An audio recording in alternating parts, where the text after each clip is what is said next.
Hello friends, કેમ છો? બધા મજામાં? આજે આપણે એક નવા ચેપ્ટરની શરૂઆત કરવાના છીએ. ભાગ અને પૂર્ણ. આ 5મા ધોરણનું ચોથું ચેપ્ટર છે, ભાગ અને પૂર્ણ.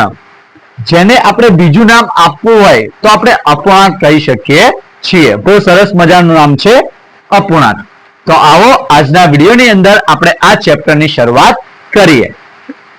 અપૂર્ણાંકને જો આપણે ઓળખાણ કરવી હોય, અપૂર્ણાંકને આપણે ઓળખવા હોય તો આને આપણે મમ્મી કહીશું. શું કહીશું? મમ્મી. જો અપૂર્ણાંકને ઓળખવા હોય એટલે કે મમ્મીને ઓળખવી હોય તો આપણે એના બે બાળકો, એક છે અંશ અને બીજો છે છેદ, આ બંનેને ઓળખવા પડે. આ અંશ અને છેદના માધ્યમથી જ આપણે અપૂર્ણાંકની ઓળખ કરી શકીએ છીએ. એટલે જ્યારે પણ અપૂર્ણાંક શબ્દ આવે એટલે તમારે આ એના બે બાળકો એટલે કે અંશ અને છેદને યાદ કરી લેવાના છે. હંમેશા જ્યારે બી અપૂર્ણાંક આવે છે ત્યારે ઉપરની તરફ અંશ દેખાય છે અને નીચેની તરફ છેદ દેખાય છે. એટલે કે જે આપણને બે સંખ્યાઓ આપી છે એમાં ઉપર જે સંખ્યા દેખાય એને અંશ કહેવાય છે અને નીચે જે સંખ્યા દેખાય છે એને છેદ કહેવાય છે. અને આ બંનેના માધ્યમથી આપણે અપૂર્ણાંકની ઓળખ કરી શકીએ છીએ. એક દિવસ આ બંને બાળકો લડવાનું ચાલુ કરી દીધું. અંશ કહે છે હું મોટો, છેદ કહે છે હું મોટો. અને મમ્મી હતા થોડા સ્માર્ટ. મમ્મી હતા થોડા સ્માર્ટ એટલે બંનેને શાંત કરવા માટે એમને એક ઉપાય શોધ્યો અને એમને નવા નામ આપી દીધા. શું નવા નામ છે જોઈએ? એક છે શુદ્ધ અપૂર્ણાંક, બીજું નામ આપ્યું અશુદ્ધ. શુદ્ધ અપૂર્ણાંક અને અશુદ્ધ અપૂર્ણાંક. હવે આ પણ મમ્મીની ઓળખાણ કરે છે એટલે આ શું થઈ ગયા? મમ્મીના પ્રકારો એટલે કે અપૂર્ણાંકના પ્રકારો. અપૂર્ણાંકના પ્રકારો શુદ્ધ અપૂર્ણાંક અને અશુદ્ધ અપૂર્ણાંક. બંને લડી રહ્યા હતા કે હું મોટો, હું મોટો, હું મોટો, હું મોટો. મમ્મીએ ઉપાય કર્યો અને એમને બે અલગ નામ આપ્યા. એક નામ આપ્યું શુદ્ધ અપૂર્ણાંક, એક નામ આપ્યું અશુદ્ધ અપૂર્ણાંક. શુદ્ધ અપૂર્ણાંક એટલે શું? જેનો અંશ નાનો અને છેદ મોટો હોય. એટલે કે અંશને એમ કીધું કે તું નાનો બની જઈશ અને છેદ તું મોટો બની જઈશ, જેને આપણે કહીશું શુદ્ધ અપૂર્ણાંક. ફરી સમજાવું છું કે જેનો અંશ નાનો અને છેદ મોટો હોય એને કહેવાય શુદ્ધ અપૂર્ણાંક. અશુદ્ધ અપૂર્ણાંક એનું ઉલટું, અંશ મોટો અને છેદ નાનો એટલે એ બની ગયા અશુદ્ધ અપૂર્ણાંક. આ બંનેની કમ્પેરિઝન શું છે કે અંશ નાનો હોય અને છેદ મોટો હોય ત્યારે શુદ્ધ બની જશે અને અંશ મોટો હોય અને છેદ નાનો હોય ત્યારે અશુદ્ધ બની જશે. આ રીતે બંનેની સરખામણી કરી આપી છે. મમ્મી થોડા સ્માર્ટ હતા એટલે મમ્મીએ બંનેને અલગ નામ આપી દીધા, શુદ્ધ અને અશુદ્ધ. ખરેખર એ છેદ શું? તો અપૂર્ણાંકના પ્રકાર છે. હવે આ જે અંશ અને છેદ છે, આ અંશ અને છેદ છે એમનો એક મિત્ર બની ગયો. એ મિત્ર હતો પૂર્ણ. હવે પૂર્ણ, અંશ અને છેદ આ ત્રણેયની બની જોડી. પૂર્ણ, અંશ અને છેદ આ ત્રણેયની બની જોડી જેને કહેવામાં આવ્યું મિશ્ર અપૂર્ણાંક. મિશ્ર અપૂર્ણાંક એટલે કે અંશ નાનો છેદ મોટો એને શુદ્ધ અપૂર્ણાંક કહેવામાં આવ્યું, અંશ મોટો છેદ નાનો એને અશુદ્ધ અપૂર્ણાંક કહેવામાં આવ્યું.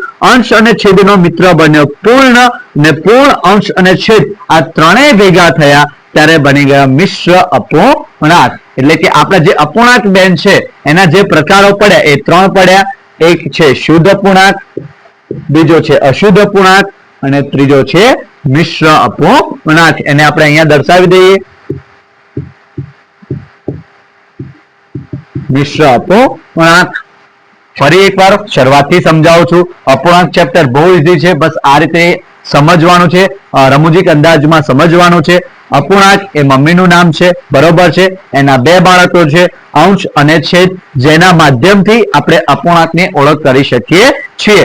અંશ ઉપર આવે, છેદ નીચે આવે છે. જે ઉપરની સંખ્યા છે એને આપણે અંશ કહીએ છીએ, નીચેની સંખ્યાને આપણે છેદ કહીએ છીએ. એક દિવસ બંને ભાઈઓમાં લડાઈ થઈ. અંશ કહે છે હું મોટો, છેદ કહે છે હું મોટો. અંશ કહે છે હું મોટો, છેદ કહે છે હું મોટો. એટલે અપૂર્ણાંક બેને શું કર્યું, એમના જુદા જુદા નામ આપી દીધા. એક દિવસ અંશને નાનો કર્યો અને છેદને મોટો કર્યો, જેને નામ આપ્યું શુદ્ધ અપૂર્ણાંક. એક દિવસ અશુદ્ધને નાનો એક દિવસ અંશને મોટો કર્યો, છેદને નાનો કર્યો, એને નામ આપવામાં આવ્યું અશુદ્ધ અપૂર્ણાંક. ત્યારબાદ અંશ અને છેદે એક મિત્ર બનાવ્યો જે છે પૂર્ણ. એક મિત્ર બનાવ્યો જે છે પૂર્ણ. અને અંશ, છેદ અને પૂર્ણ આ ત્રણેય ભેગા થાય છે ત્યારે જે અપૂર્ણાંક બને છે એ બની જાય છે મિશ્ર અપૂર્ણાંક. આ રીતે મિત્રો આપણે અપૂર્ણાંકની અંદર આ ત્રણ બાબતોનો અભ્યાસ કરવાનો છે. એક શુદ્ધ અપૂર્ણાંક, અશુદ્ધ અપૂર્ણાંક અને મિશ્ર અપૂર્ણાંક.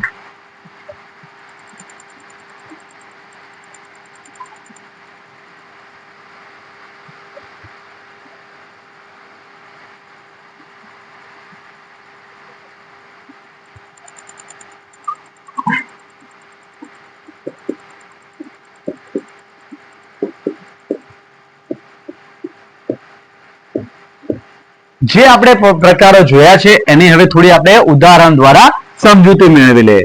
પહેલું છે શુદ્ધ અપૂર્ણાંક.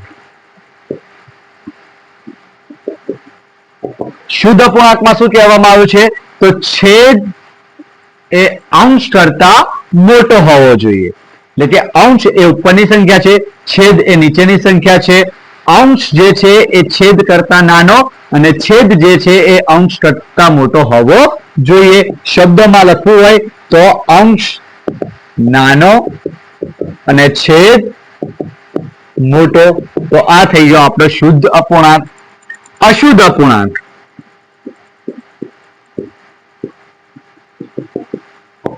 અશુદ્ધ અપૂર્ણાંક એ આનું સાવ ઓપોઝિટ છે. અંશ મોટો, માફ કરજો આપણે સંખ્યા દ્વારા સમજીએ. અંશ મોટો અને છેદ નાનો. તો આ થઈ ગયા અશુદ્ધ અપૂર્ણાંક. મિશ્ર અપૂર્ણાંક.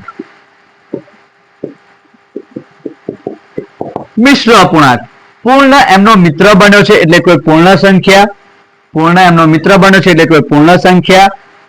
અને ત્યારબાદ અંશ મોટો અને છેદ નાનો. હવે અહીંયા એક વસ્તુ સમજવા જેવી છે કે જ્યારે પણ